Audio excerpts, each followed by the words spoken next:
अस्सलाम वालेकुम बलुचिस्तान। जी से आप सबको मालूम है कि आज 7 नवंबर बरोज जुमा पाकिस्तान तहरीक इंसाफ और तहरीक तापुजन पाकिस्तान के ज़ेर तमाम एक अजीमशान जलसा होने जा रहा है। बुज़दिल हुकूमत फॉर्म 47 हुकूमत ने कल रात पूरे ग्राउंड में पानी छोड़ा और ग्राउंड को पानी से भर दिया गया और चारों तरफ इन्होंने कंटेनर्स लगा दिए और पुलिस की बारी न पड़ी। सिविल कपड़ों में लोगों को तैनात कर दिए गए। पूरे क्वेटा शहर को इन्होंने कंटेनरों से ब्लॉक करे। हम नहीं चाह रहे कि ये कंटेनरों से ब्लॉक करे कि क्वेटा की आवाम हमारी है, लोगों के रोजगार, लोगों की ये और ये जलसा हमारा आईनी और जमहूरी हक है। लेकिन फॉर्म 47 हुकूमत इमरान खान से डर रही है, इमरान खान के वर्कर से डर रहे हैं।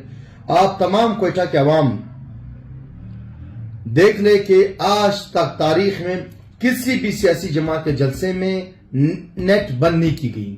वह पाकिस्तान तहरीक इंसाफ पे जो इनके जलसे होने जा रहे, नेट बंद कर दिए गए, ग्राउंड में पानी छोड़ दिए गए, कंटेनर्स खड़े कर दिए गए, लोगों के बड़े बड़े ट्रक जिसमें सब्जियां वगैरह, फल वगैरह उन समेत इन्होंने बंद कर दिए गए। हालांकि एक ड्राइवर ने उनको ये भी कहा कि मुझे अजरगंजी तक छोड़ दे, ये प्याज वगैरह जो है वो मैं उतार करके वापस आऊंगा, लेकिन जबरदस्ती करे, आवाम को तंग किया जा रहा है। तमाम डिवीजन सदूर को कहूंगा आप लोग प्लान बी की तरफ जाए। हमने हर हाल में निकलना है, अगर अल्लाह चाहे आप प्लान बी की तरफ जाए। तमाम डिवीजन सदूर से रिक्वेस्ट है कि आप प्लान बी की तरफ जाए।